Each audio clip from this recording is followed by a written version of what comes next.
again this year. So we are proud to bring this event to the community to help ensure all Caymanians and residents can age with dignity.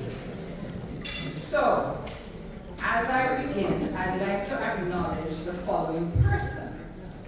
Her Excellency, the Governor. She made sure that she was very, very early this evening.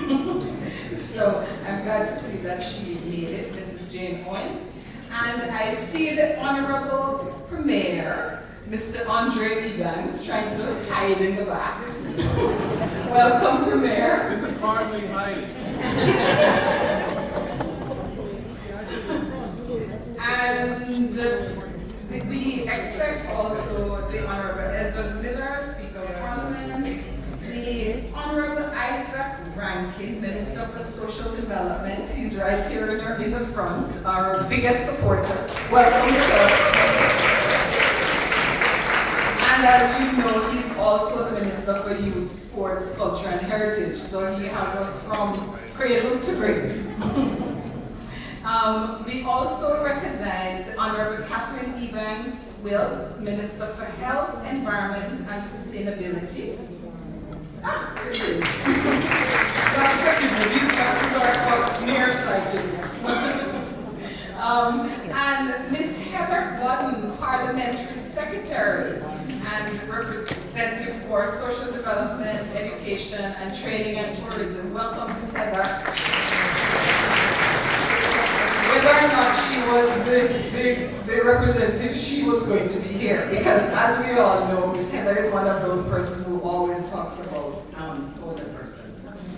Mrs. Perlina McDougal, the Deputy Speaker, we also expect to see her at some point today, so we welcome her in advance. The all honorable ministers and members of Cabinet who are here, and any chief officers. I don't see many except for our own, Miss Nellie Pucci. Please give us a wave. And also our Dr. Lucille Seymour, our distinguished chairperson of the Council of Older Persons. Give us a wave, Mrs. Miss Sarah Alice Mayco, our extraordinary deputy chairperson. Fellow council members, I'd just like you to stand for 1 second so that people know who those persons are. Just quick. They all have on their teal shirts with Older Persons Council. And Miss Anna Rose came all the way from the back. She is the back representative and she carried a whole contingency with her. Welcome. And our program speakers and presenters. And also I'd like to recognize our Department of Children and Family Services Director, Ms. Paulinda. Can you give us a wave? And thank you all, distinguished guests, for making it here. We would also like to recognize a few apologies, including our member Mark Beckford, he's the attorney at law on the council, and Ms. Alex Johnson, who is the Northside rep, and Ms. Alison Kirchman from East End, who was unable to be here today, but our prayers go out to them. Today, this event would not be possible without our sponsors, and so we'd like to highlight them right off the bat. The Ministry of Social Development and Innovation, who is our gold sponsor, the Ministry of Youth, Sports, Culture and Heritage, the Ministry of Health, Environment and Sustainability, the Health Services Authority, the Cayman Islands Credit Union, Cooperative Credit Union Limited. Thank you so much for all being here, and please remember to visit their booths.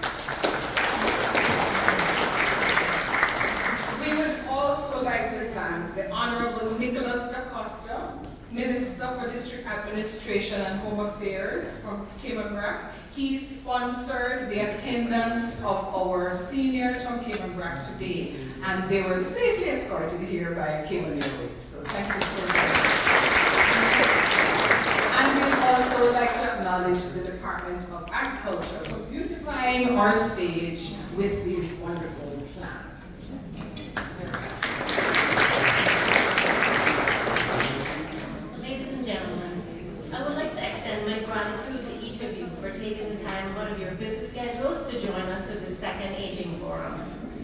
presence today not only demonstrates your support, but also reinforces the importance of our message, that older persons are valued members of our community and must be fully included in planning for Cayman's future.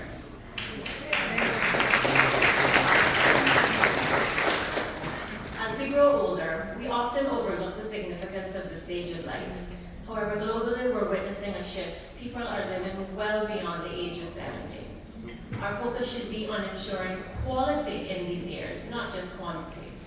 We want to see a future where older persons can enjoy an excellent quality of life, one with independence, reverence, and access to resources. Our older persons, after all, are the backbone of this community, and we're committed to helping them thrive. I'm excited to see the discussion and insights that will emerge today. Indeed. And I'd like to just give a personal welcome to Miss former Director of Social Services, Ms. Diana Lucloy. This is where all began. I was actually one of her staff members, and I remember at that time she was very, very, very much an advocate for older persons and making sure that our residential homes were in tip-top shape. So welcome, Ms. Diana. At this time, I'd like to invite Mr. Herbert Crawford, our resident pastor in the OPC, to come and pray, please. He is also the one-town representative on the council. And if you had seen him last year, you know that he's also a runner. Welcome, Mr. Crawford. Good afternoon, everyone.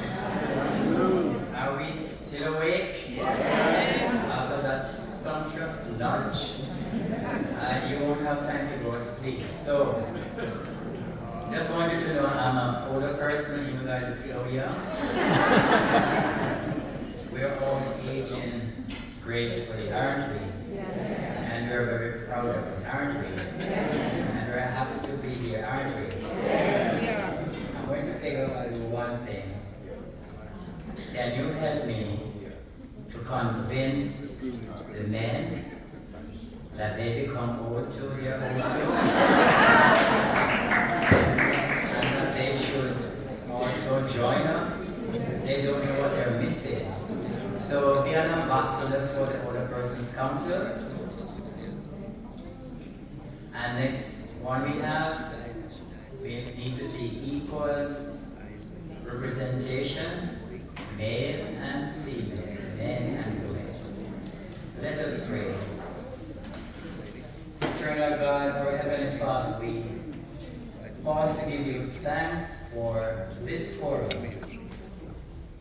We thank you for all those who have gathered here this afternoon.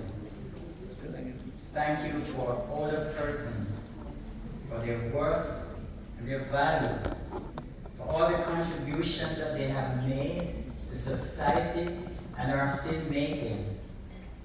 We thank you, O God, that you have spared our lives once again to celebrate this second year of our forum.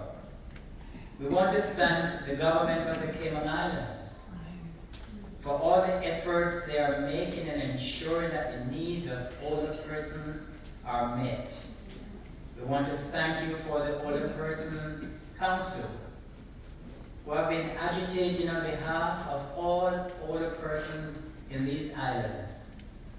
Father, we thank you for the hard work put into organizing this forum. Thank you for the organizing committee. We pray a special blessing upon our guest speaker, upon all presenters, upon all those who are displaying their booth and offering us different kinds and forms of information. We thank you for the staff and management of this hotel who have graciously hosted us this year. And our God, we just want to commit and commend to you every person sitting in this room, and those who might be listening by radio or watching the television. We pray that as the messages go out, more and more of our seniors will become aware of what is being done on their behalf. To you, Father God, we give all the praise and all the glory, for we ask all these and other mercies in your name, and for your sake who taught us to pray, saying, Our Father, who art in heaven, hallowed be thy name. Thy kingdom come, thy will be done on earth as it is in heaven. Give us this day our daily bread, and forgive us our trespasses, as we forgive those who trespass against us. And lead us not into temptation, but deliver us from evil. For thine is the kingdom, the power, and the glory, forever and ever. Amen. Thank you, Mr. Crawford. And as he mentioned gender equality, I see that Miss Francie Jackson is here, and she is one of those living heroes, somebody who actually fought for women to actually have the right to vote. So we'd also like to welcome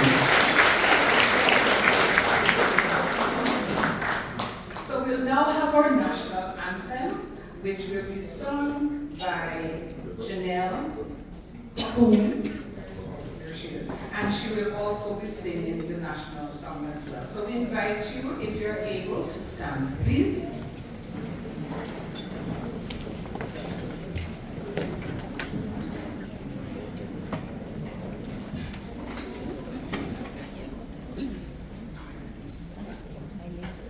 God save our gracious King, long live our noble King.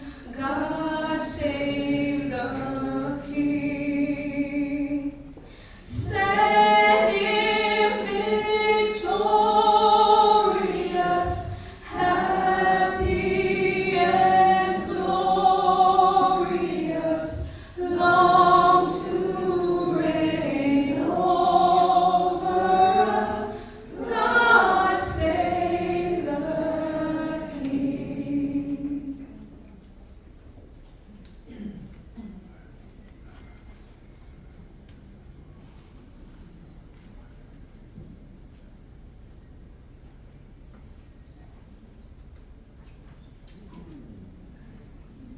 Oh, land of soft, fresh breezes, of verdant trees so fair, with thy Creator's glory reflected everywhere.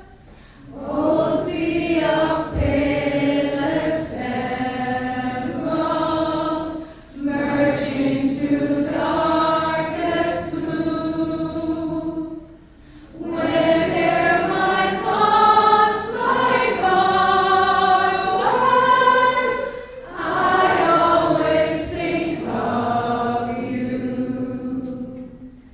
Dear verdant island set in blue Caribbean sea, I'm coming very soon. Oh, beauteous isle to me. Although I've wandered far, my heart enshrines thee yet. Home that fair Cayman Isles, I cannot leave, forget.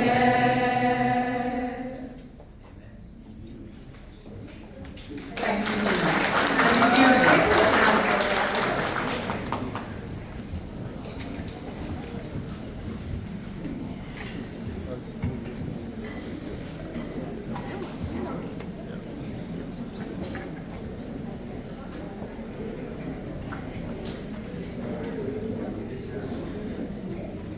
Thank you, Carly. Next, it is with extreme pleasure that I welcome Dr. Lucille Seymour, Chairperson chairperson of the Council for Older Persons, to bring the welcome remarks. Dr. Seymour Ullman this past Tuesday celebrated her birthday at the young age of 81. Do we please give her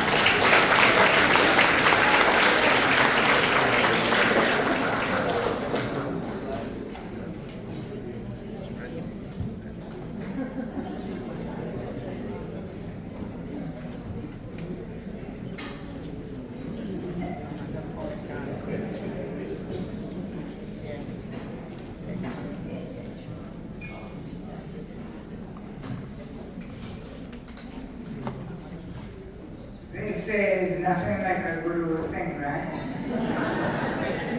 And that applies to you.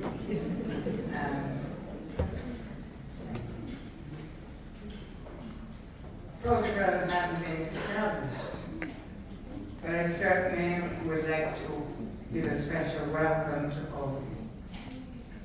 And I know that in particular our minister, who is so entrenched in this particular subject area and has done a lot since he's been here. We also have the premier. I'd like to say that it was at his time that we had the new law, and I want to thank him very much for that. Thank you very much.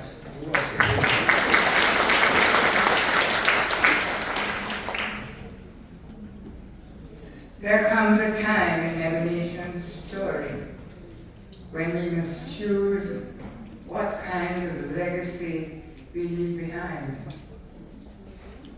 For Cayman, that time is now.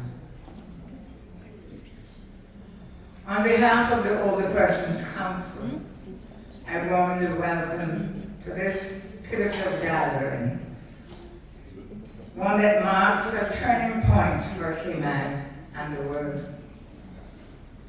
Today, we unite with purpose to build an age-friendly Cayman, where older persons are not only protected, but truly empowered to lead vibrant, fulfilling lives. And leave legacies that shape generations. The demographics of aging are shifting rapidly. By 2050, the number of persons aged 80 and above is expected to triple. This transformation makes aging one of the defining issues of our time, not just here in Cayman, but across every society on earth. It is our responsibility to place the rights, well-being, and empowerment of older persons at the heart of our human development agenda. Every policy, program, and partnership must reflect their vital role in our community. We celebrate an historic milestone, the recent passage of the Older Persons Amendment Act. This legislation enshrines for the first time in Cayman law the dignity, rights, and active participation of older persons. It is more than an act. It is a promise, a pledge that Cayman will not only protect others, but uplift them, inviting them to be architects of our nation's future. Speak, but this journey cannot be completed by government alone. Organizations, community partners, and every citizen, only through collaboration can we ensure our elders experience lifelong engagement, leadership, and belonging. Let today be the spark of deeper partnership, a moment when public and private sectors, NGOs, and individuals pledge to walk this path side by side. Respectful and clear tone, we must have and honor and welcome this marketable group of speakers whose insights will ignite new action. Fiona McDougal will share strategies for building inclusive, healthy workplace and communities for persons. Govt will illuminate the evolving needs and aspirations of our aging population, guiding us toward inclusion and respect. Dr. Teasdale and Aaron Taylor will energize us with practical guidance for lifelong mobility, independence, and well-being. Dorothy Lewis Davis and Novia McLean Gregory will deepen our empathy and understanding for those living with Alzheimer's and dementia. Marius Jackson, Ryan Walton, and Jeffrey Wilson will empower us to prevent financial abuse and promote lasting independence. John Lemuel Hurston will offer wisdom on financial planning and ensuring our elders are confident and secure. I especially welcome my fellow council members and all partners working daily to make these ideas a reality. Your leadership fuels the progress our elders and our nation deserve. I particularly want to mention the chairperson of the committee for this program, Ms. Farron. I would like you all to Cassandra Farron. She's done an excellent job with her committee, and I'd like you to give her a big hand.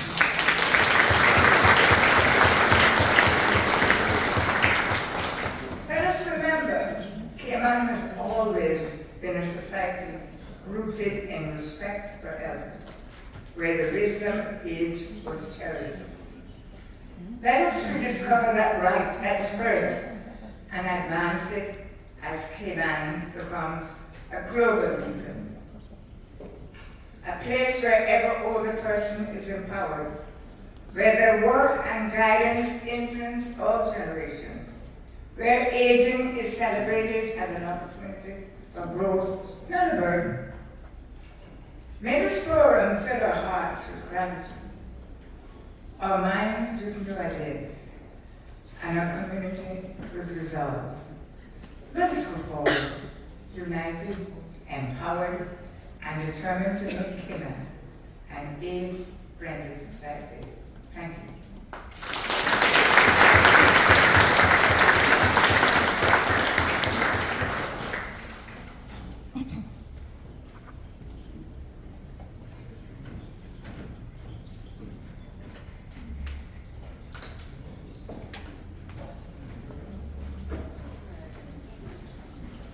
Thank you very much, Madam Chair. Can we give her another round of applause?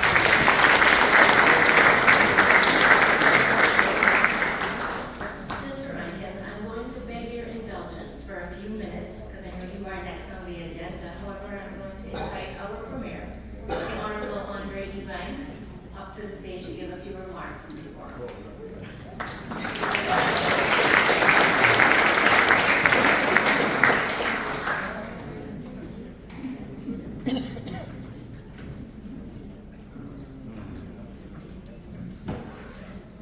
Good afternoon. Minister, you sure you want to yield? Because once you give any other elected official the mic, the schedule is at risk. So how much time do I have? 2 minutes? A few thoughts. One, the one who feels it knows it. And I didn't really truly feel it in my bones. And I see a lot of West Bayers in here, so what I'm about to say is no secret. My father fell ill, Christmas time 2023. And HSA did a fine job, but he needed additional aftercare that was more suited to Health City. And it wasn't until I saw him in a very, very vulnerable state. Because think back at the vantage point from child to parent. This is the conquering hero in your life. This is the person that at one point seemed invincible. And then it dawned on me that Christmas that life is turning, as the Bible says. Once an adult, twice a child. And I'm watching this happen in motion. What if I lose him? Are we prepared? Are all his affairs in order? If he makes it through, what would life be like? Why he have to live with me? This person who I used to live with. So until you actually experience that, you begin to realize how much more we have to think about aging. Which then brings me to the legislation that Ms. Lucille mentioned, which was the enhancement of the older persons legislation. After that, I knew that the project had to be accelerated, and all of us as a team had to push to ensure that was done before the end of the term, because you don't know what's going to happen in the next term. Who will be there? And Ms. Lucille, I'll never forget, looked at me in a council meeting and said, "You sure we can get this done before the end of the term?" Now, the thing is with Ms. Lucille, I can't bluff my way out of this question, because she knows the dance of legislation, she knows politics. I said, "Ma'am, all I can tell you is if we stick together, all the Persons Council, the ministry, and all the supporting departments can get this done." And now it's done. It's there now with enhanced protections and provisions for older persons.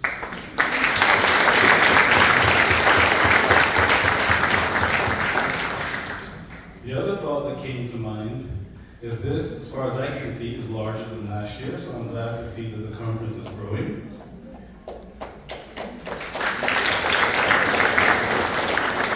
But maybe a component for us to add next year to completely fill out the other half of the ballroom is people my age and younger.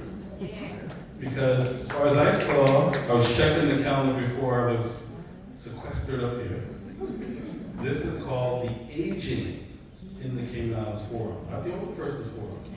The Aging in the Cayman Islands Forum. That means that's everybody.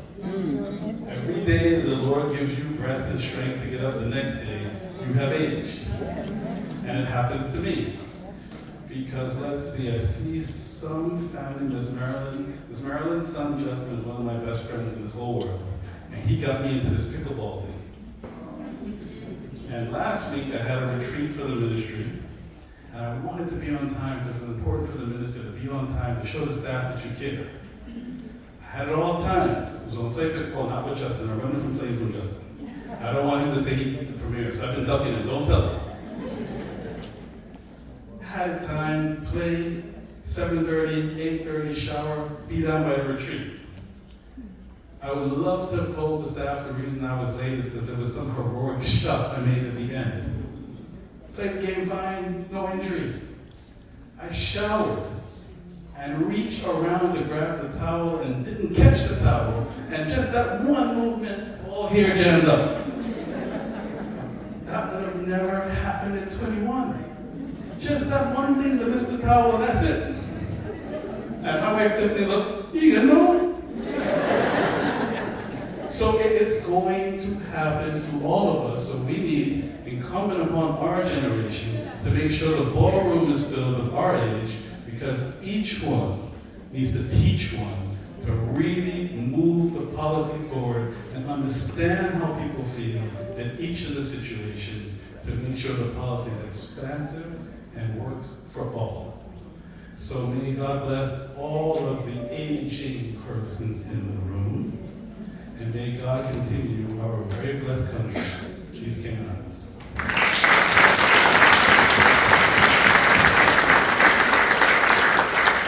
By the way, on a housekeeping point, I'm not running from you, but me and Minister Kathy have another appointment. Can't be two places at once, so we might disappear, but we love you all.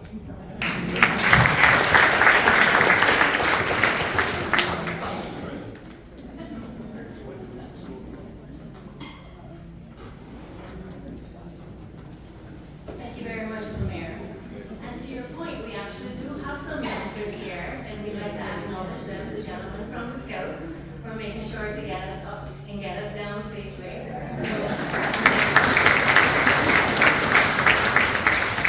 Thank you very much, gentlemen. I now have the distinct honor of welcoming the Honorable Isaac Rankin, Minister for Social Development and Innovation, and Minister for Youth, Sports, Culture, and Heritage to the stage. Minister Rankin will be delivering the opening remarks, under whose remit the Older Persons Council follows.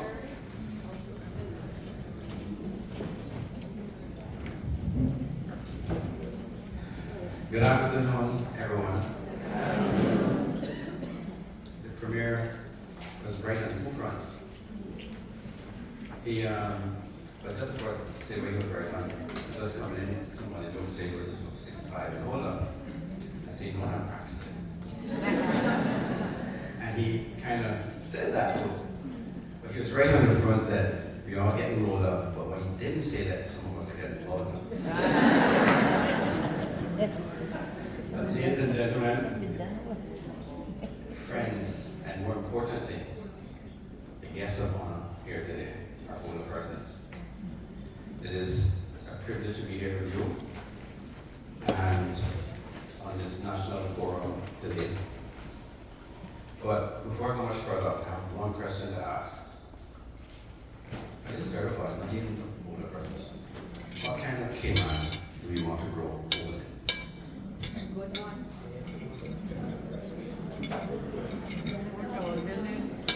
Well, it is one where parents and grandparents are respected, cared for, and included, or one where they are overlooked, left behind, and forgotten. I'm sure people have many different answers, but my answer is very personal, just like the previous answer earlier, in that my father's in his 90s, 91 next month. And he wants people to believe that he's still strong as an ox. But every day that I look at him, when I get a chance to speak with him, I don't only see my dad, but also the reminder of the resilience, wisdom, sacrifice that our elders made to build this country we call home. But I also see the responsibility that we carry to make sure that his generation and the generations after him can age with dignity. So that is why this forum matters, and that is why we are all here. But I want us to sincerely thank Dr. Lucille Seymour, the chair of the Older Person Council, along with the deputy chair, Ms. Alice McCoy, and the entire council for your tireless dedication. And I wanted to give them a rousing round of applause.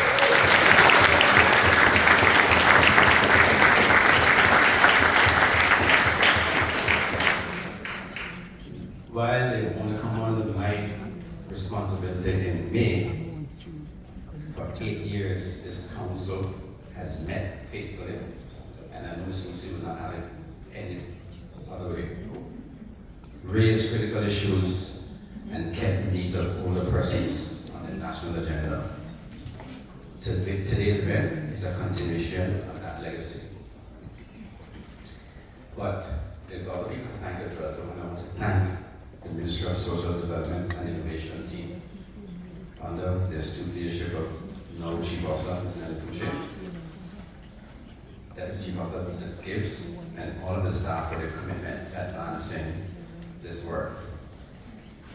And as you know, many of you may know that the Older Persons Council transitioned from the Cabinet to the Social Development Ministry. And this was more than just a structural change. Now that it's under this ministry, it has a home where social policy meets action, where legislation, budgets, programs are development driven, where we can integrate digital inclusion, family support, and social services into one vision for aging. So, I'm extremely proud to have the council in my portfolio. Thank you, Mr. Mayor. Because it means I can work hand in hand with the council to make sure your concerns are not only heard, but addressed.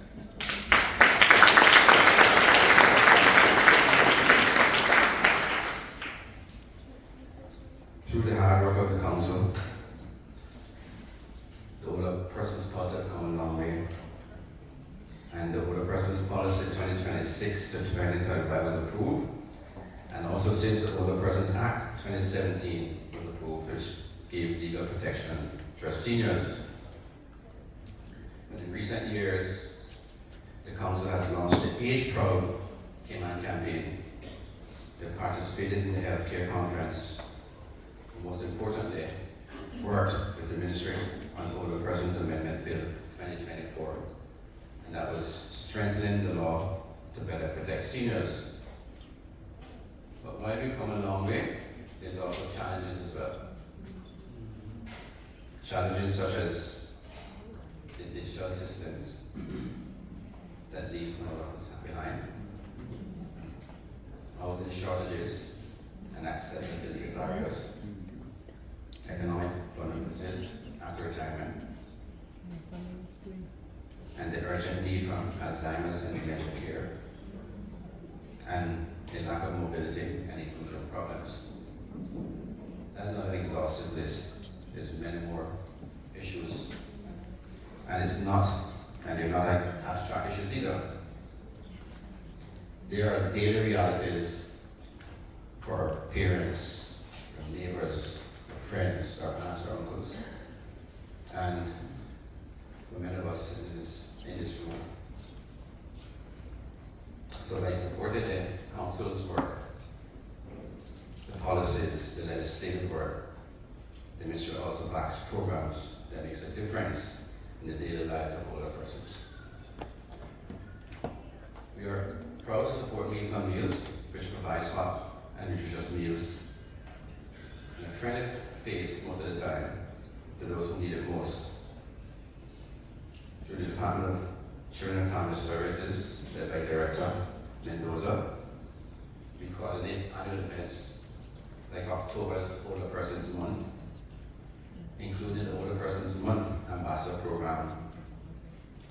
And just want to remind everyone, the applications are still open for the 2025 ambassadors, so please get them in.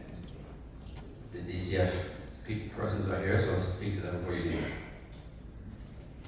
And in addition to all these efforts, some which were not mentioned, I am proud today to announce the Minister's support in a very meaningful way, a partnership between the Cayman Islands Red Cross and the Department of Children and Family Services. So since the height of COVID-19, the support our seniors initiative have been ensuring that older adults are not left behind.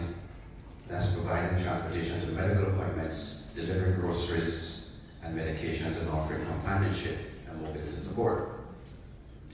So between 2021 and 2024 alone, Red Cross volunteers completed more than 1,400 essential trips for our seniors.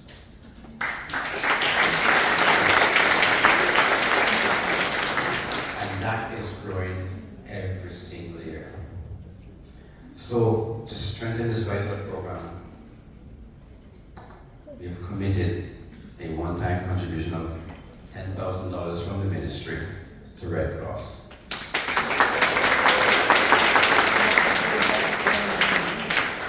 This will allow the Red Cross and DCF to continue serving our seniors with dignity, compassion, and care. And that also helps us ensure that no one older person is left behind.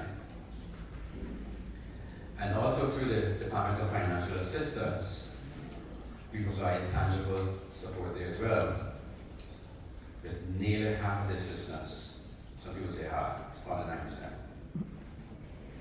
going directly to older persons. That shows that our commitment is not just in word or policies, but in resources that meets real needs every single day.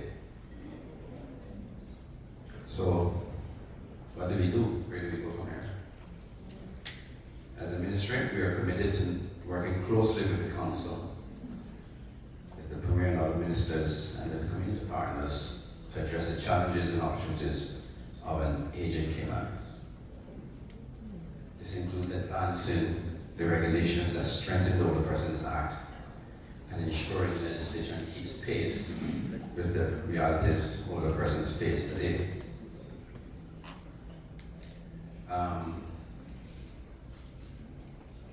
But just to kind of stick a pin in that, many of us, younger ones, Mr. Premier, in all seriousness, if we don't do something about it now, we will be there hoping that somebody else will do something about it. So we have to fix it, get as close to fixing it as possible, so that when we get there, we can be as young and as virile as we succeed.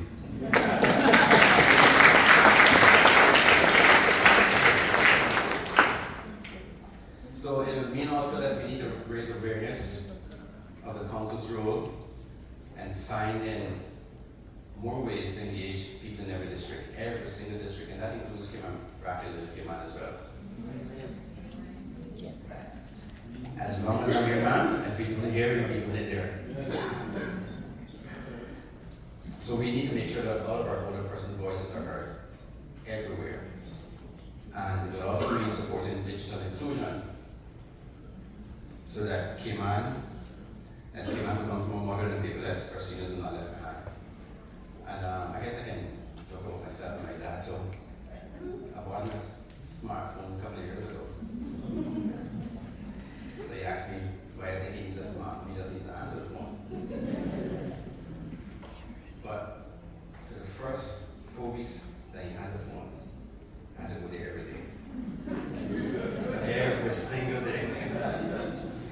So I said, okay, fine, no problem. I went to send a word on my regular phone to give it back to him.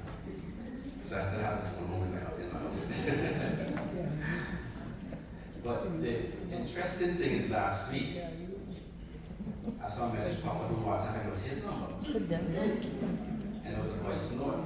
And he said, hey son, this is me. Testing the phone today. And so I called back and said, you just messaged me? He said, yeah. I said, well, who teach you to use a cell phone?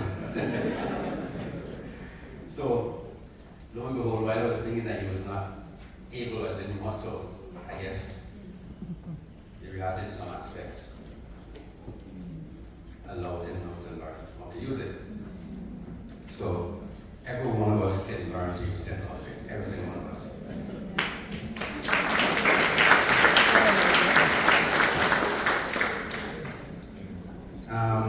But we must also expand our reach on Alzheimer's and dementia.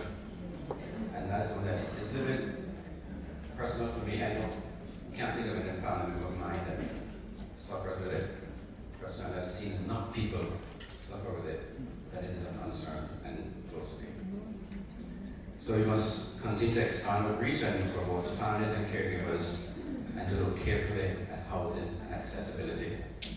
Because safe, age-friendly spaces are very essential to aging with dignity.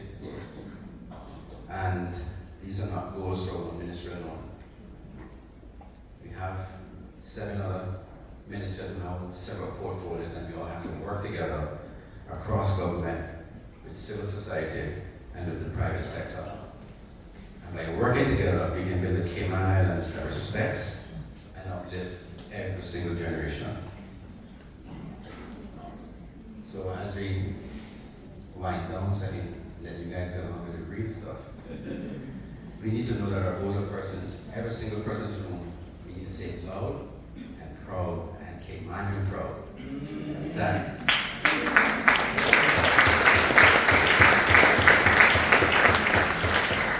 our older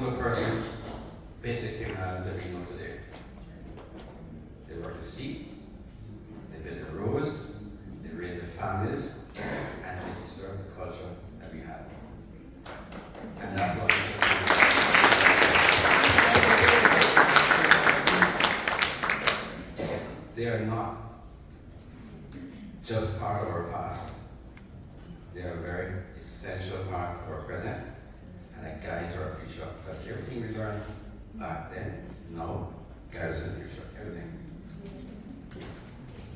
And everything that they do remind us of who we are, and they show us what resilience, sacrifice, and love looks like. And we must never, ever, ever forget that. So now it is our turn to ensure aging is not something to fear, but something to embrace. Our turn to make Cayman a place where every person can look forward to growing older with dignity and independence, and with the support of their communities. So, after all of that, I'm going to ask again, what kind of Cayman do we want to grow old in? A good Cayman. That's right. So will it be a Cayman where every district, every church, every neighborhood stands together for seniors, where wisdom of our elders shapes the path of our youth, where aging is celebrated and not hidden? And all of those answers depend on the choices that we make together. And we're going to be starting now, right now at this forum. So let us not leave here not only with ideas, but with the will and the desire to act. And we have to leave here also determined that no older person that ever feels forgotten in the Cayman Islands. We must be determined to make that a reality for older persons. So thank you. May God continue to bless you, bless our older persons, and bless every single person that came out on us. Thank you.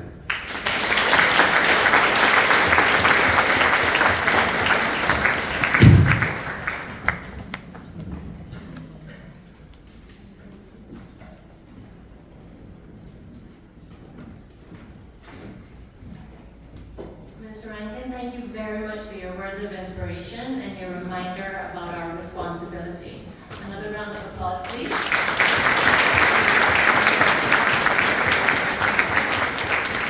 There's an old Greek proverb that says it takes a special person to plant trees under whose shade they may never sit. So I challenge everybody here today, plant those trees. No matter your age, plant those trees. I hope you get to sit under the shade, but if you don't, your children, your grandchildren, all of our Caymanian generations, they will get to feel that shade. So that's your homework for today. In an effort to keep to the agenda, there will only be time at the end of each presentation for 2 questions. However, we encourage you to speak with the presenters during the break so you can get any unanswered questions answered. Our keynote speaker is Ms. Fiona McDougal, owner and director of Healthy Futures Limited, a consulting firm specializing in strategy, operations, and workplace synergy for healthcare and pharmaceutical organizations in the Cayman Islands, Canada, and the United States. With over 20 years' experience, Fiona and her team drive healthy growth, positive corporate cultures, and ultimately improve the lives of their employees and clients. Fiona holds an MBA from the Schulich School of Business and an Honours BA from the University of Western Ontario. Fiona is also the Cabinet-appointed Chair of the Cayman Islands Mental Health Commission and primary author of the Public Interest Report on the Cayman Islands healthcare system. Let's give her a warm welcome.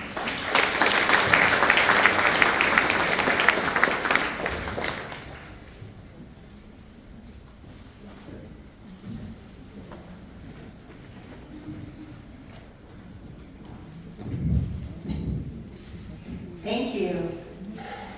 Good afternoon, everyone. I'm so impressed with the turnout. Last year, I had the privilege of speaking at this conference and spoke a lot to the demographics and what we can expect with the aging population. And the lovely Miss Lucille has started reminding us of what we are looking at. So, as the introduction covered, my background is actually in the business and planning side of healthcare, health systems, and social services. So I've had the privilege of working for many decades in Canada, the US, and in the Cayman Islands, thinking about what does this mean for our populations as they age? How can we ensure that our people are aging with grace, with dignity, in place in their home, well supported? And so the title of my presentation today actually echoes some of what we heard Ms. Lucille saying there about empowering, protecting, and connecting older persons. So what I'm going to cover is 3 main topics, and then we'll sum it up. So the first one, and we've talked a little bit about this already, is the new legislation. And I'm really excited with changes for this legislation, so congratulations to government for getting that through, Ms. Lucille, for keeping the pressure and getting it through. Lots of great movements. And then we're going to do some exciting exploration about age tech. So that's technology that's designed for older persons. What does it mean? What is out there? There's some amazing stuff that I will share with you. And then I'd like to actually think about, when we talk about connected, right? So we think empowered, protected, connected. All of these things also mean that we need to think about what that means for our mental health, right? Cognition and the ability to use technologies, the ability to make sure you're protected under the legislation, all comes together in our minds as well. So it's 3 broad topics: the law, technology, mental health, and then we'll bring it all together to talk about what are the various roles that each of us in the community, in the government, in healthcare services plays to make sure that this supports our seniors in a way that's going to be meaningful for their lives. So first, let's talk about this new act. So the 2024 Act replaces the 2017 legislation. We've got revised definitions, we've got the councils renamed. We're going to have a dedicated entity within government who will be responsible for older persons, and I think that's, not only is that an incredible advancement just in the Caribbean, I think this is the first island in the Caribbean to have anything like that, it's also something that is not in even other countries in various states in the US and Canada and the UK. So again, congratulations on the forethought for government on that point. And there are lots of really great enhancements in the law with respect to protection. So I'll cover all of these, but basically this new legislation, this act, is really about improving the quality of life for older peoples, for their family, for their caregivers. So as I mentioned, there intends to be a dedicated function. So the regulations for the act are underway right now to establish what this means. So we're looking at a department or an entity under a department that will be created to address the affairs of older persons. So these will be individuals who will be looking at what are the programs that we need to have in place for economic empowerment, recreation for older persons, healthy aging, all the topics that we really need to make sure that we're enabling our older persons to age with dignity in the community, stay connected, stay safe, which brings me to the safeguarding. So one of the major sections of the law that's been added is this range of appropriate safeguarding programs and empowerments for older persons. So legal empowerments and rights. So right out of the gate, we're looking at protection from discrimination, because ageism, which is something I will also speak to as it relates to mental health, is a form of discrimination. And that is something that under this new legislation is you and everyone who falls into the category of older persons will be protected from discrimination.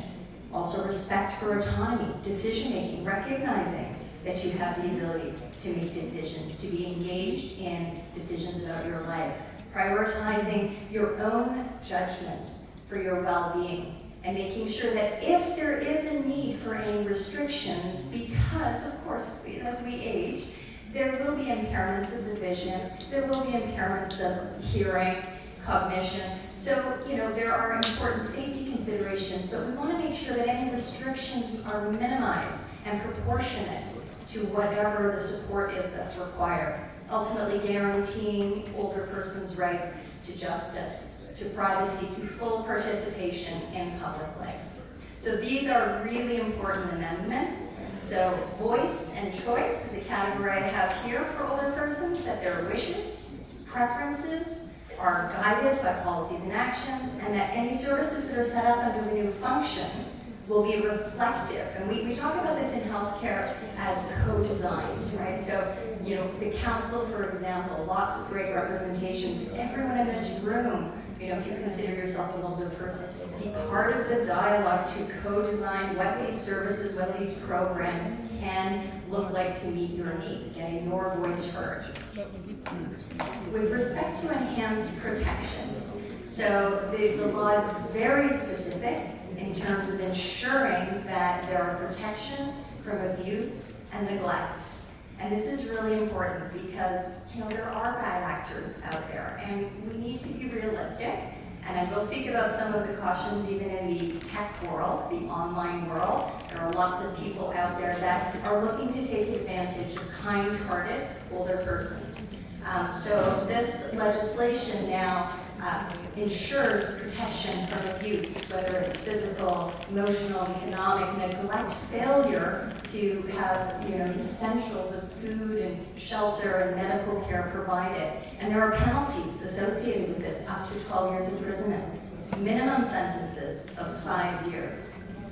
Interventions, if it's a sense that somebody has lost decision-making capability, it's not just the neighbor who's going to make that quick judgment call. This is something that will be reviewed at the Grand Court level.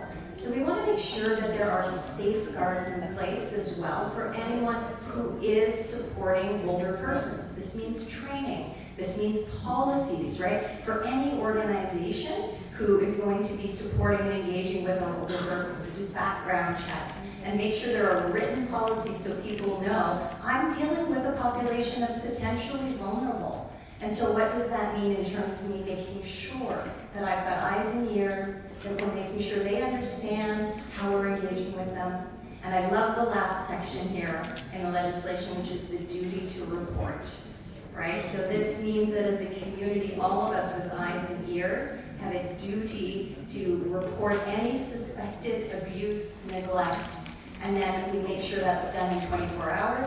As the reporter, you're protected, so your identity is kept confidential and you are immune from any liability. So these are really great additions and upgrades from the 2017 Act. So the collective responsibility, just to broaden that a little bit here, when we think about who would then have responsibility for potentially reporting something, this covers a host of individuals. So these groups just cover some of what's listed in the legislation. So government and legal officials. And actually when we, Lucille and I and Ms. Cassandra Farron were on the radio on Talk, came out on Monday, and somebody called in and asked the question about, well, what about land, right? Lots of older persons have land. You know what? Land registry is into that group of mandatory reporters, as you can see. So lots of government departments in there. Health and social services, because they'll be aware of what's going on with the older person. They'll be taking care of them. They're also, if they think there's something wrong at home or with caregivers providing support, they have a duty to report.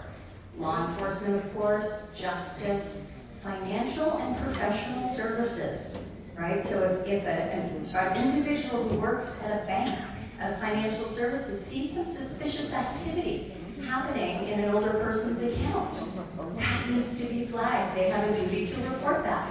And that is phenomenal. That is such an important protection for older persons, right? To have another set of eyes on their accounts and a duty to report that.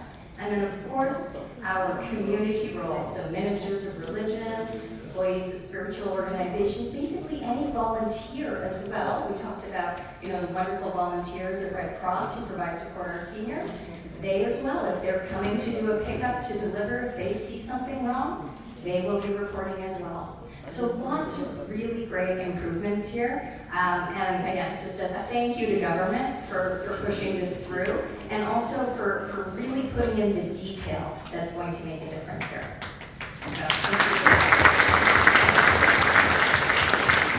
So to be able to actually then implement this, as I mentioned, the regulations are now underway, so in the development of the function in government. But there's a lot of considerations, right, when we think about how this is going to touch all the parts of our lives. One of the areas is technology. right? So as we know, over the past couple of decades, technology use, and it was just mentioned by the minister, technology use and adoption of technology has grown, but that also opens up challenges as well. This does rely on other people to assist you with devices potentially accessing your information. So there's lots of really amazing, great things about technology. We do need to make sure that older persons are involved in the design of technology so that it is easy to use and they can make sure they're protected. And then there's a lot of cautions. So what I'm going to do now is I'm going to move into a section of the presentation and share with you some information about what we call age tech. That's a true category. But first, I'm actually going to introduce you to a friend of mine called Caleb, who's going to contribute to the presentation. So we'll start off with him. We get the volume? Is going to explore how exciting technologies like artificial intelligence, AI, and augmented reality, AR, are already making a difference and can further enrich our lives. The world is becoming more digital, and older adults are increasingly embracing technology. For example, 90% of US adults over 65 are online, and 91% own a smartphone. Mobile devices, AI and AR aren't just for younger people. Older persons are also using these technologies. Our goal in this segment of Fiona's presentation is to understand what these technologies are, how they can help us here in the Cayman Islands, and what important things to consider as we use them. Back over to you, Fiona. Thank you, Caleb. So quick question. Does anyone recognize Caleb? Does he look familiar? Oh, here or there? He's an AI. He's an artificial intelligence generated person. And I wanted to share Caleb with you to show you how incredibly realistic he is. And also to let you know that that took me about 6 minutes to create. Because that's all it takes to create a video that's customized like that. I went into Google Vids, which is an app. I just put in the script. I picked Caleb because he's friendly looking. My business partner, Kelly, thinks he's the greatest. She keeps wanting to hear more from him. And I just put it in and it's created. So, and I share this with you because it is important to know that today's world really is increasingly digital and it's very difficult sometimes to tell what's real and what's not. And so that's one of the key messages. So let's dive into a little bit of what is age tech. So age tech combines gerontology and technology to basically enable and support independent living and enhance health and well-being for older adults, right? This can reduce healthcare costs, this can increase your independence, it can also provide companionship and can provide cognitive engagement. As we saw, we could just have a conversation with nice Caleb there. There's smart home technology as well, so things like lights turning on automatically when you go into rooms, making sure that ovens are turned off, etc. We've got monitoring devices for caregivers and family members. And also social connection, right? Being able to, through a phone, using a WhatsApp or a FaceTime, have conversations with someone overseas or just at the other end of the island, right? But to be able to do that and avoid that rush hour traffic and have that face-to-face connection. So lots of great advancements in the world of age tech. So as I mentioned, here's some examples of smart home. So we've got stove guards, right, that are automatically watching to see is that stove on or off. If it's left unattended for too long, boom, we can make sure. Because, life gets busy, the phone rings, you forget what's left. I mean, I forget that all the time, so does my husband. Fall detection, right? So these are devices that you can wear, these are monitors in the house, things that can identify if somebody has fallen and then automatically alert and contact caregivers.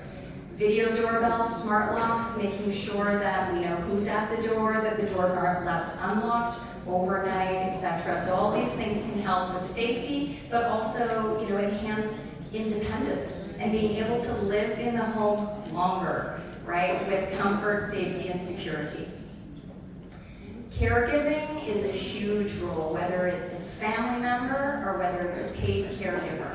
but keeping connected with caregivers is really important, and your technology systems can really enable this. So there's caregiving platforms where you can stay connected, and it'll help a caregiver, because if you think about caregivers, right, and my parents are in their 80s, I know my business partner, Kelly, you've got grandparents in their 90s, late 80s and 90s now. You're a primary caregiver along with your brothers. So, but you're also the mom of a young child, the sandwich generation, right? That's what happens. We have children and we have elders to take care of. So caregivers need support. You've got now tools that include AI that can help assign and track who's doing what, especially if it's a care team. Make sure that everyone's knowing what role is theirs to do and that who we're caring for is well supported. We want to make sure that medication management is managed well. This is super, super important for older persons.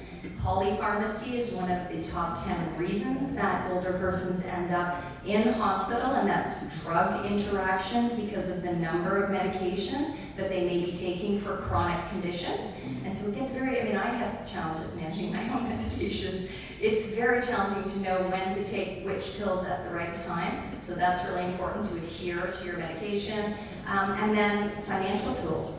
Right, so making sure as you age that your accounts are well cared for. There are technology tools that can assist with this and make sure that bills are paid, you know where your money is, and we now have that second set of eyes at the bank with mandatory reporting, so that can all work nicely together. And then remote health monitoring. This has exploded in the last few years. I'm wearing a remote health monitoring device on this hand. This is my Aura ring, for those of you who might be familiar with this ring. I love this thing. I know how I sleep. I know what my heart rate is. There's so much information. It tracks my biological age. I'm aiming for being 5.5 years younger than my biological age. I haven't hit that yet, but I'm working on it. But it's giving me the incentive to get to the gym, get my good nights of sleep, because I see when I watch those, as I monitor with my wearable device, what's happening. I see my health improving, and I know why it's improving, so I'm encouraged to keep those good habits. So this would also do all sorts of things around blood glucose, emergency alerts, fall detection, and can link into your telehealth platform, so you can actually connect with your physician, so your physician can have eyes, updated information on how you're doing in your health. Very exciting stuff. And then cognition support and augmented realities, virtual reality. So augmented reality, just think of it as a pair of glasses, but maybe like a sophisticated pair of glasses that gives you additional information, not just I can see my menu better, perhaps I'm getting more details. Virtual reality, we'll see a little video of. But things like, companions that are virtual companions, or even robotic companions and pets. So there's lots of really cool stuff. And I'm going to switch now to a video that will take us through, it's about 4 minutes. So bear with me, I think it's really interesting. Is anyone excited to see some really cool age technology that's here today? Okay, let's do that. Let's jump into this video.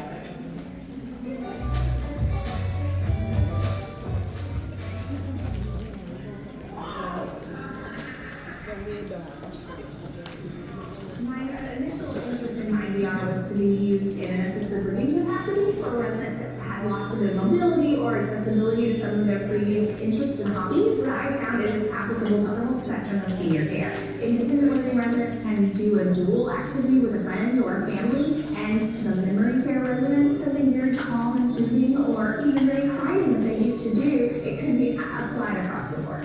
Although we're an independent living community, we cater to the needs of our residents, and anything that we can do to add to the joy of our residents living here to live the best life they can live is great. We enable older adults to stay connected with family, caregivers, and healthcare using the TV as a platform for video communication, engagement, telehealth, and companionship. Our solution removes all the technical barriers and provides the simplest and best video calling experience on the TV. We also enable frictionless telehealth visits from doctors, nurses, and other care professionals through the TV, creating a window into the home of the older adults. Additionally, we enable social interaction like virtual yoga classes, book clubs, and many others, reducing loneliness and isolation. Finally, we're launching an AI companion on the TV named Joy, who can be a 24/7 source of comfort, always available to chat, joke around, and discuss almost any topics. Joy can also constantly assess the well-being and the needs of the older adult and act as a care coordinator, bringing in family and healthcare professionals as needed. I have been having a pain on the lower left of my abdomen. Can you tell me what that might be?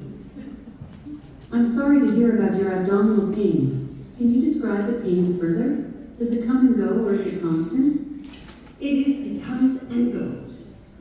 And this is me, Gerald.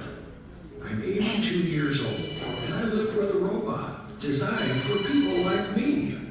She's convenient and easy to use. She's lighter, smaller, faster, and more capable than I could have ever imagined. Cutting-edge artificial intelligence to help me with everything from cooking to playing games with the grandkids to reminding me to take my meds. We share virtual experiences, and she makes me smile as bright as her lights. And most importantly, I trust her. Possibilities are endless with LEQ, no matter how much or how little experience I have with technology. Who knew the golden years would be the best time to make friends with a robot? She's colorful, she's clever, and can create a dance party on demand. Here, let's dance.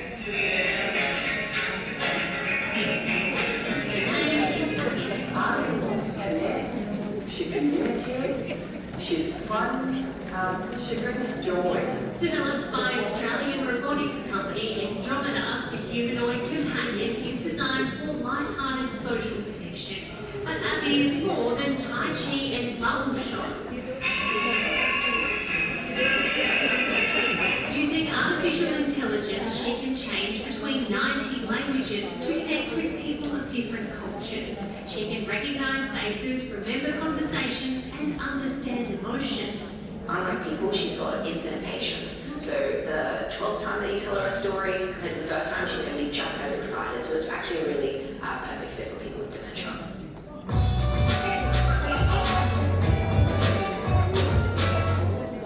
So isn't that truly amazing? And that's not the future, that's today. All of those technologies exist today, and some of them are deployed in different jurisdictions. So the technology is just starting to even scratch the surface. But a couple of things that I want to highlight that I really loved, especially having worked for a couple of decades with older persons doing planning, is the on-screen solution, which is bringing AI and bringing the outside world to the television. To me, that says I'm thinking about user design and what's easy for an older person. If they're already comfortable with their television and all they have to do is turn it on, and everything else, there's not a huge remote control with 800 little buttons and you have to figure out which one to press, all of that has to go away. Right? It needs to be simple and easy to use. And that's where age tech design is getting better and better. So that's one of the key highlights about age tech, is designing with the users in mind, and importantly, actually including the users. And this is so important in today's age with artificial intelligence, because artificial intelligence is biased. Artificial intelligence discriminates. And artificial intelligence introduces ageism. And the reason that that's the case is because artificial intelligence was developed by humans. And so whatever it is that humans talk about, whatever is on the internet, all the information and data sources that go into training artificial intelligence models comes from human beings with their limitations and their biases. And so this is really important to understand that when we look at age tech, it's important to make sure that we are not skewing the world of who the user is, that we're doing inclusive design, and that we're also making sure that when people are using technologies that have artificial intelligence embedded into them, like our friend Caleb, that you guys know that's Caleb the artificial intelligence, that Caleb is not a real human being. So the other thing I should share with you as we go through the presentation is there's only one photograph so far in this presentation that's a real photograph taken by a human, and that was the one of the government building. That's truly the government building on Elgin. every other single photograph in this presentation was generated by artificial intelligence. The couple at the end of that video saying, "That's amazing," that's artificial intelligence. The group of people sitting around at the beginning with age tech, that is artificial intelligence. So everything else that you see in this presentation, all of the graphics and images, the people, even Kelly and I were doing the run-through of the presentation, and where I had all the different, like, police officer, clergy, members of government, that picture, she's like, "No, I recognize that person in the front." I said, "No, you don't, honey. That is artificial intelligence." None of those people are real, but it looks real.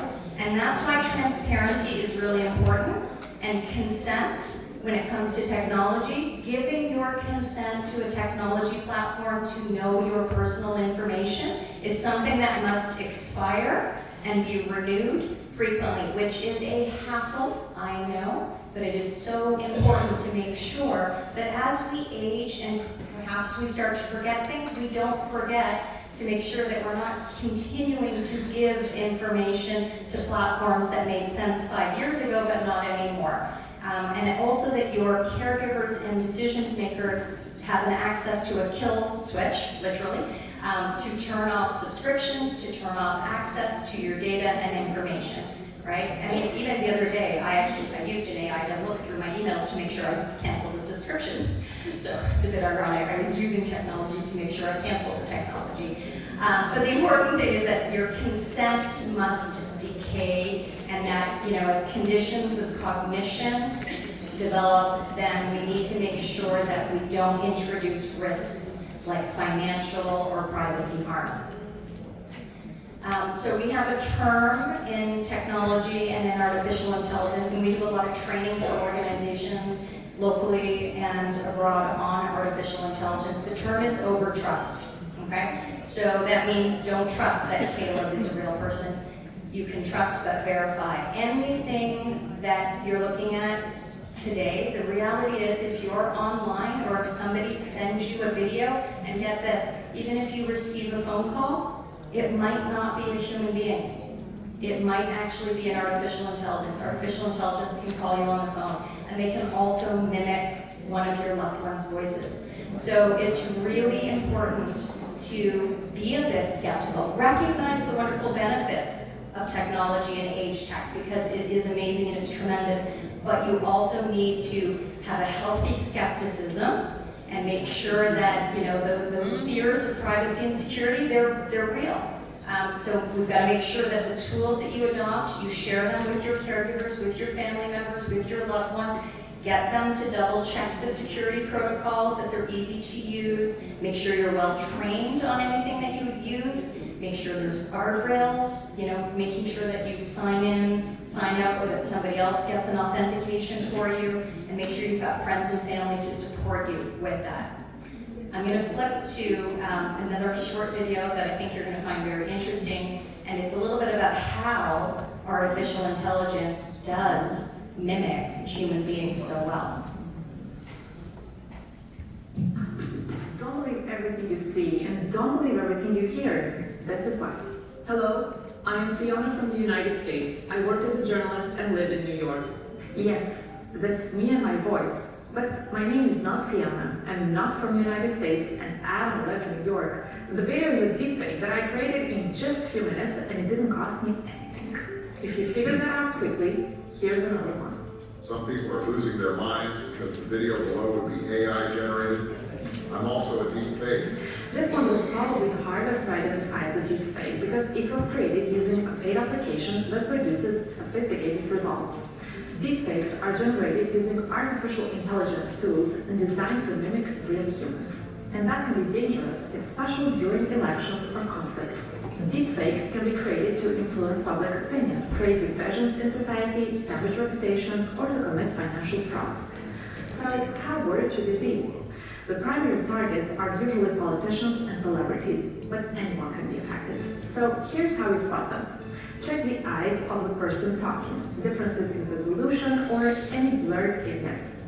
Pay attention to the hands, the dynamics of the voice, whether it sounds natural. Watch the video at reduced speed, because then it's easier to spot mistakes between the frames. And finally, search to see if you can find the same material in at least 2 credible sources. So that trust but verify. It's kind of like going back to the nuclear age back in the 1980s. But trust but always verify. So one of the key things, there are no international legislations that require the labeling of artificial intelligence generated content.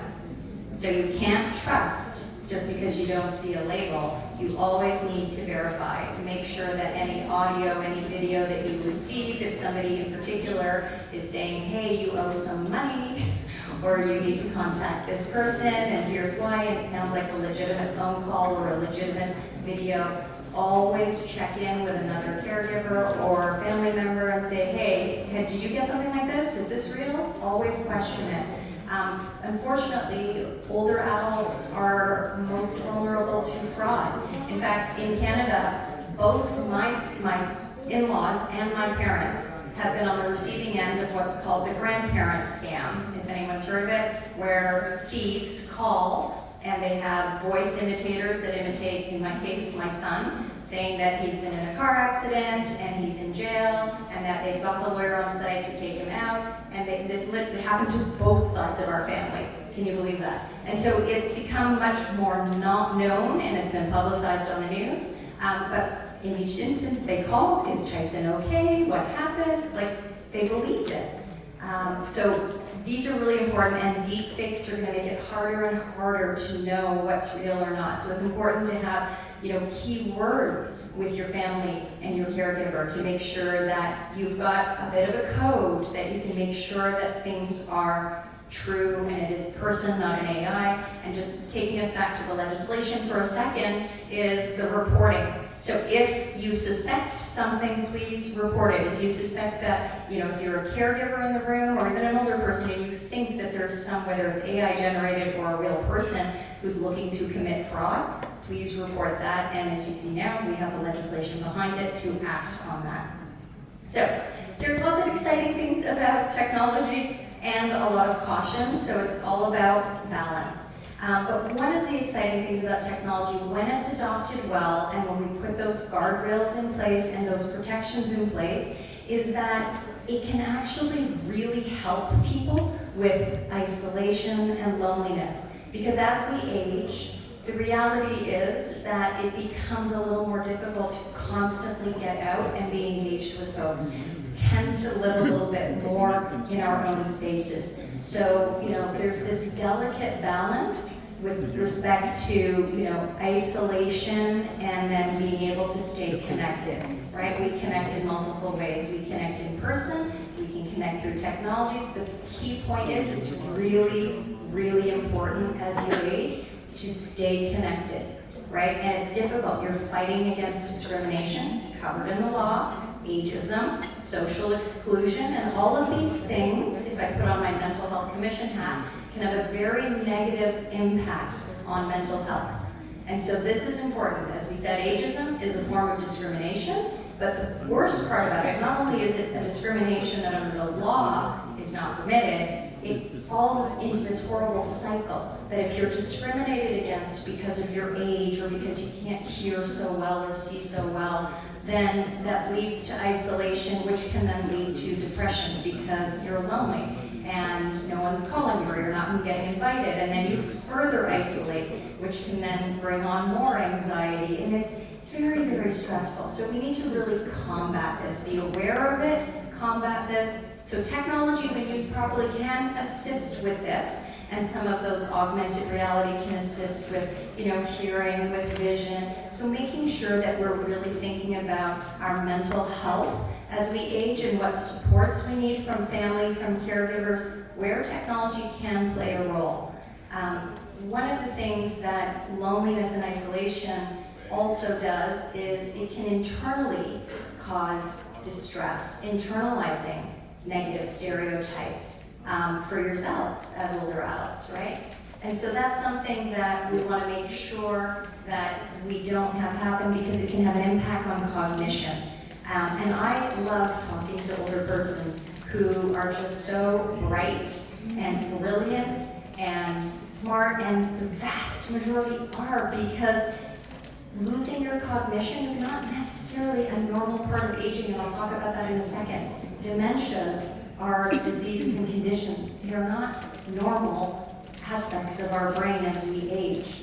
And so this is important not just for individuals to recognize that you are the same person as you age. You may have hearing or visual impairments or even some cognitive impairments, but you as an individual are still that same individual with that worth and that value, and making sure that you are empowered, and this is something that Ms. Lucille talks a lot about, empowered to participate and not be isolated, and also talk to your caregivers as well, because caregivers of older persons also experience loneliness and also experience distress as well. So this is something that at least starting to talk about it helps. Getting it out, surfacing the discussion helps. That's the first step.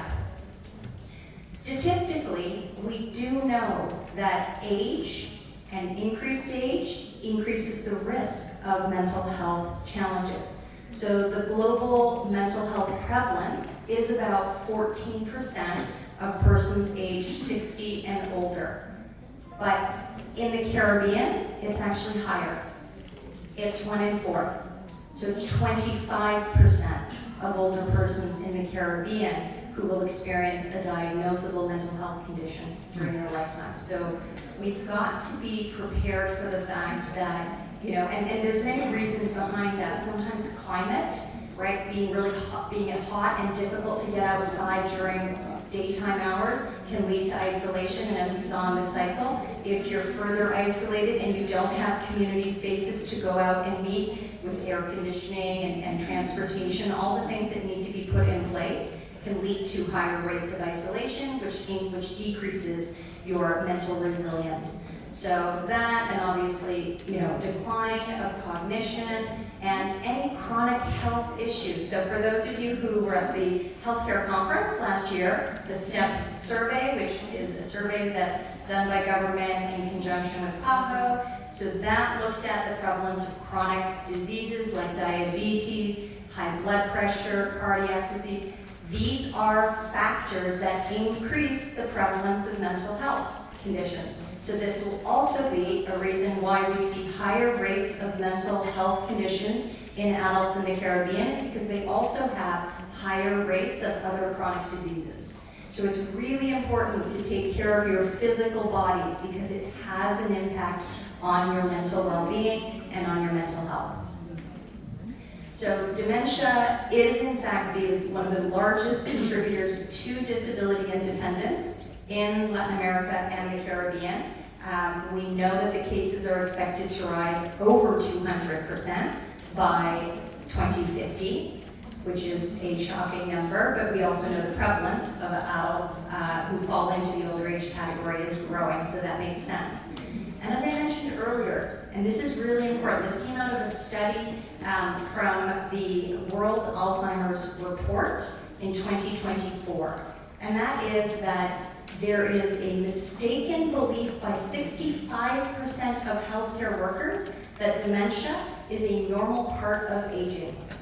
It is not a normal part of aging. And if we think it's a normal part of aging, what that means is we don't get the diagnosis and the treatment. And there are treatments, and I'm sure it'll be discussed later today. So that's really important to remember, is that, we need to talk about it. We need to help make sure our healthcare providers are aware. If there are signs and symptoms, please talk to them about that.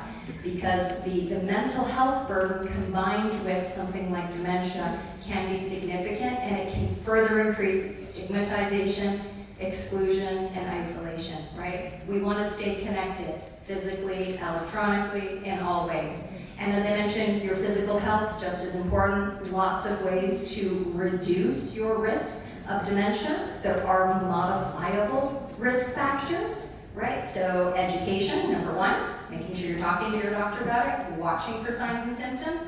Lifestyle, right? So getting those chronic diseases well in check, reducing obesity, not smoking, reduce alcohol use, physical activity. All of these things help to reduce dementia risk, which means you get to stay better connected and engaged with your community, and we want to make sure that we support all of those.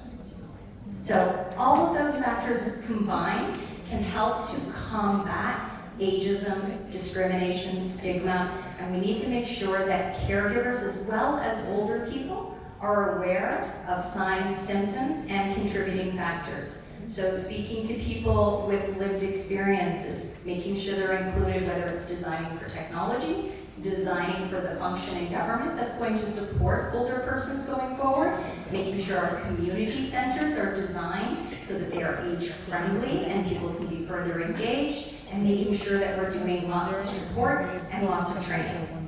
So there's a lot of people involved in making sure that older adults can live longer, healthier, better well-being with dignity in their homes. And it truly takes a village or an island or three to make sure that this happens. Remember what I said about AI, right? That's an AI-generated picture. I want to remind you, I'm calling out all the AI content. All of these images are AI. So age-friendly communities, right? Creating the environment, whether it's community centers, whether it's within the home, whether it's in other public areas. We want to make sure that we're combating any stigma, speaking up against it, making sure that we're recognizing what the contributions are of older persons in our communities, getting people trained, caregivers, support, and that responsible use of technology. Super important. When we think about other roles, and I'll just close here on a couple of other roles that I think are really important as takeaways. Certainly, healthcare providers. Make sure that the role of healthcare providers in terms of watching for any signs or symptoms of dementia may be possible to have some technology connections there so we can monitor how health is going over time, how cognition is tracking over time, looking for early signs and symptoms. Really important to have that good partnership with your healthcare provider. Making sure there are policymakers who have done a fantastic job already with the legislation, that they put those regs in place, establish the legislation, and actually translate it now into action. That when we think about these systems and programs that are being developed, that we integrate them with input from older persons. We are designing for people, centered around people, to make sure that we're optimizing their involvement and their ability to take advantage of those services and make a difference in their life. And then if anyone in the room is developing technology, make it easy. Use the TV and deliver half of the things through the TV. Make it intuitive. That little robot on the desktop, that looked really simple in terms of its interface. It wasn't a robot with 16 buttons. And there's more to come of that. So it'd be nice to see some of that in the Cayman Islands. And the last role, and Lucille and I were talking about this earlier, the most important person in terms of ensuring empowerment for older persons is the individual themselves, right? So advocating for yourself, working with your family and your caregivers to make sure they advocate on your behalf, but that you give them the information of how you want to live your life. Make sure that you're getting yourself educated on aging, getting educated on safe technology use, challenging the stigmas, and making sure that you're promoting yourself, your spouse, your other family members to focus on well-being and including others in your community. It's also your responsibility to step up and be involved, but also to think about, hey, I haven't seen so-and-so for a long time. We need to reach out to them, and you should. And that's really the goal, right? Is to get there with all of these. You've got the protection of the legislation, which empowers you. You can stay connected with the technology appropriately. And we want to make sure that we reduce isolation, that we keep our mental health as we age going very well. That's one of the goals. And so, closing remark from my friend Kayla, and then if we have a few minutes, I will answer some questions. Thank you, Fiona. I hope everyone enjoyed today's presentation. And I would like to say a special thank you to the Cayman Islands Council of Older Persons for all their work. Please, enjoy the rest of today's forum. Thank you, Kayla.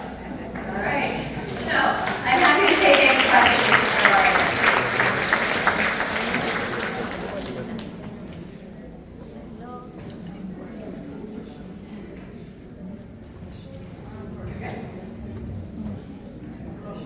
Yes, we have a question. I think she's coming with the mic for you, right here. Miss Fiona? Hi, thank you. I realize that AI has its benefits, but I'm not sure of the wisdom of getting seniors involved in all of this. Paper is not real. Why are That's right. wanting us to put our faith, even if we are lonely or what have you, in these unreal things? Isn't that only adding to the craziness even more? I love your comment. So that it's a really good question. It's a really good question, and here's why. Is that the one thing about artificial intelligence, and really most technology systems, but it's super flexible, is it can do whatever you need it to do, and you can also not have it do anything you don't want it to do. If you only want it at certain times of the day to pop up on a screen and say, hey, take your meds, or if it says, by the way, you spoke to so-and-so 2 days ago, you were supposed to connect by phone today, I'm gonna make that call for you, hold the line, it's ready. It can be designed to be as little in your life as you want, or as much. If you're at home in the evening, you're like, I'd like to play a good game of bingo, or chess, or checkers, or whatever, it might be, a little bit more engaging. It's one of those things that, again, it's how much or how little or how much is what's going to make sense to the individual. I was just sort of sharing what's available out there, and everyone should have their own personal preference as to how much technology they do or don't want in their life, and how they will use it.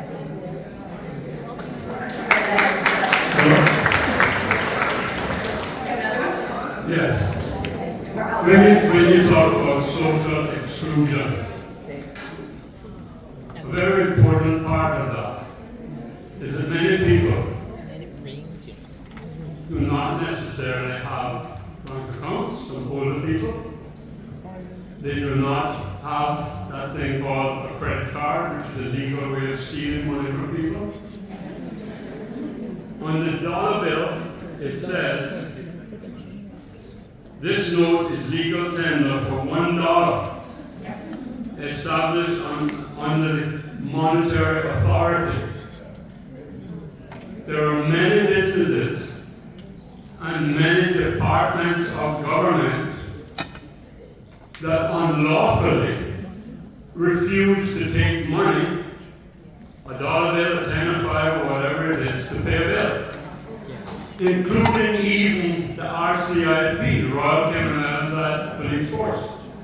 If you want a police record, the only method that they will accept is a credit card. So I've had to help some people recently, and I'm told by the police, oh, use somebody else's credit card. I said, yes, you damn people want me to go break it law. Doesn't have me.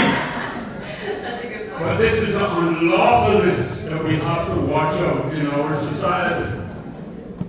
Up and down the government, they are aware of the way people are being excluded if they do not have a credit card or a debit card, or even a bank account. There's some people that only have in the credit union. The credit union card is only to withdraw money. It can't be used for other things. And the way that banking is done in this country, center of the world for finance, it is terribly discriminating, and it affects our people terribly. And the worst part of it, for successive administrations of government, they have known that these conditions exist, and it's getting worse. Please, whoever's in the audience, do something about this for once. Thank you. I think I applaud you for speaking up, and I think you've used the terms isolation and discrimination correctly if you're unable to participate in commerce in the islands because of being an older person and not having the currency of the format that they want. I would encourage you to continue to raise this concern as government gets in place, whether it's a department or the function. This should be one of the challenges that they work to address because it is in line, it is in keeping with what the legislation says, which should be no discrimination, no ageism, and no exclusion. So I appreciate and applaud you for raising that. Thank you.